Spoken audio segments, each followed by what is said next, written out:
ભાવનગર જિલ્લામાં જે પ્રકારે જે લઠ્ઠાકાંડ થયો ને આજે લઠ્ઠાકાંડમાં 9 લોકોના મોત થયા અને આજે 9 લોકોના જે મોત થયા છે તેને લઈને સમગ્ર જે ગુજરાત છે આ ગુજરાતમાં ઘેરા પ્રત્યાઘાતો પડ્યા છે અને જેને લઈને બનાસકાંઠા જિલ્લાનું જે કોંગ્રેસનું જે મહુડી મંડળ છે આ મહુડી મંડળ ધરણા ઉપર બેઠું છે। જો કે કોંગ્રેસના જિલ્લા પ્રમુખ જે ગુલાબસિંહ રાજપૂત છે આ ગુલાબસિંહ રાજપૂત કેમ પોલીસ સમક્ષ બળાપો ઠાલવ્યો તેની વિગતે વાત આ વિડીયોમાં કરવી છે। વૈષ્ણવજન તો તેને કહીએ જે પીડ પરાઈ જાનાને રે। નમસ્કાર, હું છું દિનેશ ઠાકોર। નવજીવન ન્યૂઝમાં આપનું હાર્દિક સ્વાગત છે। જે પ્રકારે જે ભાવનગર જિલ્લો છે ભાવનગર જિલ્લામાં જે લઠ્ઠાકાંડ થયો અને આજે લઠ્ઠાકાંડમાં 9 લોકોના મોત થતા સમગ્ર ગુજરાતમાં અરેરાટી પ્રસરી જવા પામી છે અને તેના જે પ્રત્યાઘાતો છે સમગ્ર જિલ્લાઓમાં અને સમગ્ર રાજ્યોમાં પડ્યા છે અને આજ જે પ્રત્યાઘાતોમાં બનાસકાંઠા જે જિલ્લો છે આ બનાસકાંઠા જિલ્લામાં જે કોંગ્રેસના નેતાઓ છે આ નેતાઓ જે દારૂનું જે દૂષણ છે દારૂનું જે સેવન છે તેને લઈને આજે ધરણા પ્રદર્શન કર્યા હતા। જે પ્રકારે વાત કરવામાં આવે બનાસકાંઠા જિલ્લાની, બનાસકાંઠા જિલ્લામાં જે પ્રકારે જે દારૂનું જે વેચાણ છે દારૂનું જે દૂષણ છે આ દૂષણે માજા મૂકે છે અને આખરે ભાવનગરમાં જે ઘટના બની હતી આ જ ઘટનાને લઈને કોંગ્રેસ દ્વારા જે વિરોધ પ્રદર્શન કરવામાં આવ્યો હતો અને આ વિરોધ પ્રદર્શનમાં પોલીસનો જે ખડકલો તો આ ખડકલો ખડકી દેવામાં આવ્યો હતો। જિલ્લા કોંગ્રેસના પ્રમુખ ગુલાબસિંહ રાજપૂતનો એક વિડીયો વાયરલ થયો છે અને આ વિડીયોમાં તેઓ કહી રહ્યા છે કે જે પ્રકારે અમારી નજર રાખવા અને અમારી સમક્ષ કોઈ ધરણા પ્રદર્શન ન કરે તે માટે પોલીસનો જે ખડકલો છે અહીંયા ખડકી દેવામાં આવ્યો છે તેની જગ્યાએ જો બુટલેગરોના ઘરે આ પોલીસ મૂકવામાં આવે તો દારૂ ન વેચાય આ પ્રકારનું નિવેદન સોશિયલ મીડિયામાં વાયરલ થયું છે। જોકે જે વિડીયો વાયરલ થયો છે વિડીયોમાં જે પ્રમુખ ગુલાબસિંહ રાજપૂત છે તે શું કહી રહ્યા છે તે પણ તમે સાંભળો।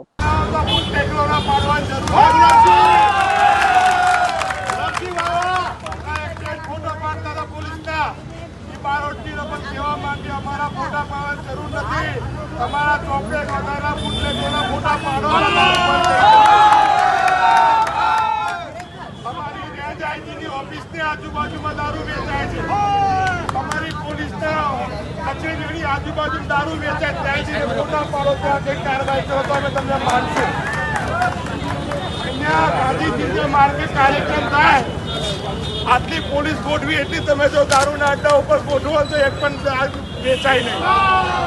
તમને ખબર નથી ક્યાંથી દારૂ આવે છે? આ બનાસકાંઠાની કઈ બોર્ડરથી કઈ ગલીમાંથી દારૂ આવે પોલીસને ખબર નથી। પોલીસની નજર હેઠળ પોલીસની પેટ્રોલિંગની વચ્ચે આ દારૂના બુટલેગરો આખા ગુજરાતમાં દારૂ પહોંચાડે છે ને કદાચ આ ભાવનગરમાં દારૂ પહોંચ્યો હોય પણ આ બોર્ડરમાંથી ના નીકળે એ તપાસની જરૂર છે। અત્યારે દારૂ વેચાય છે કે નથી વેચાતો?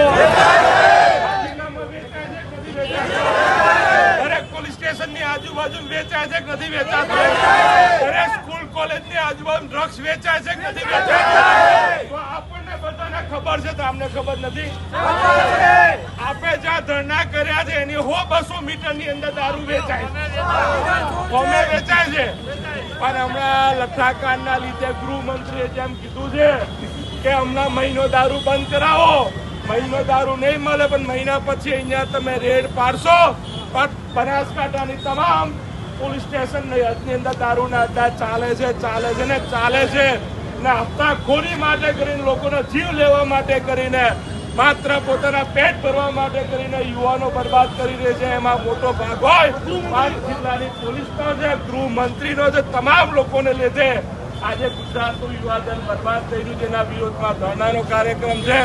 જેટલી પોલીસ સાહેબ ગોઠવજો પણ આજેની રોજ અમે હપ્તાખોરીના વિરોધમાં તમારા દારૂના અડ્ડાઓના વિરોધમાં કાર્યવાહી કરતા પાછા નહીં રહીએ તમને કહેવા માટે આવ્યા છે। અને અત્યારે આપણે શાંતિથી બેઠા પણ આમને પોલીસ બંદોબસ્ત ગોઠવ્યો છે તો ચક્કા જામ પણ કરવાનો છે। જેટલા લઈ જવા પાછા કરવાના નથી, બધા ઉભા થઈને એના રસ્તા ઉપર જવાનું છે। તમે જો તે પ્રકારે જે વિડીયો વાયરલ થયો છે આ વિડીયોમાં જે પોલીસ સમક્ષ જે પ્રમુખ છે પ્રમુખ બળાપો ઠાલવી રહ્યા છે। જે પ્રકારે જે ધરણા કર્યા બાદ જે પોલીસ દ્વારા જે કોંગ્રેસી જે નેતાઓ હતા નેતાઓની અટકાયત કરાઈ અને અટકાયત કરતા આખરે હોબાળો થયો। જો કે તમામ બાબત છે તમામ બાબતને લઈને કોંગ્રેસના નેતાઓ શું કહી રહ્યા છે તે પણ તમે સાંભળો। પોલીસ આજે આંદોલનને કચેડી રહી છે, આટલી જ કાર્યવાહી દારૂના અડ્ડા ઉપર કરવાની જરૂર છે નહીં।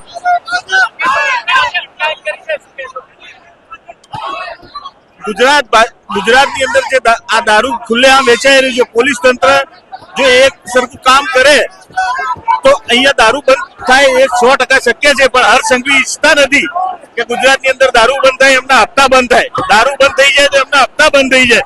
એટલે સરકાર પોતાના હપ્તા ચાલુ રાખવા માટે બધી જગ્યાએ દારૂ ચાલુ રાખે છે અને એનું ભોગવવું પડે છે પ્રજા અને યુવાધન.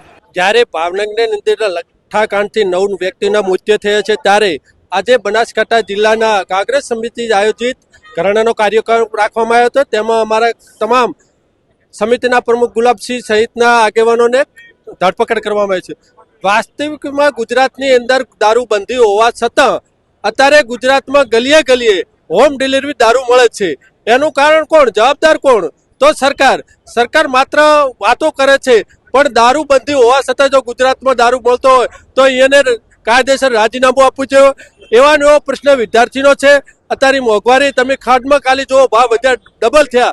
આ સરકાર માત્ર વાતો કરે છે. આવનારા સમયને યુવાધન જાગૃત થયું છે, આમ પ્રજા જાગૃત થઈ છે, એનો જવાબ એમને મળી જશે.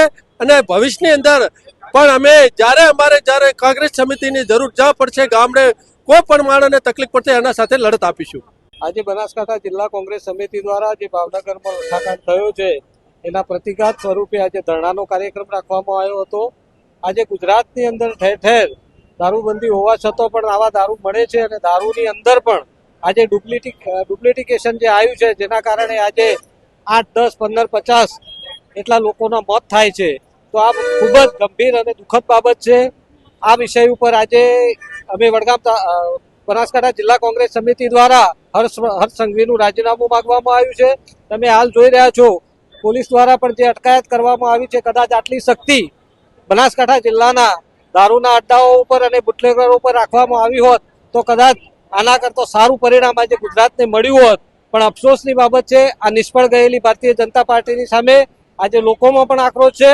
અને કોંગ્રેસ જો આ દારૂબંધી નહીં બંધ થાય તો આગામી સમયમાં મજબૂત પ્રદર્શન કરશે. અગાઉ પણ બનાસકાંઠા સાંસદ દ્વારા દાંતા ખાતે આજે દારૂબંધીને લઈને નિવેદન આપ્યા હતા, પરંતુ હાલમાં બનાસકાંઠાની શું પરિસ્થિતિ છે? બનાસકાંઠાની અંદર તમામ જિલ્લાઓમાં, તમામ ગામડાઓમાં આજે પણ દારૂ વેચાય છે અને એનો ભોગ જ્યારે આવા લઠ્ઠાકાંડ બને છે ત્યારે પીઆઈ થી પીએસઆઈ કોન્સ્ટેબલ સુધી રહે છે.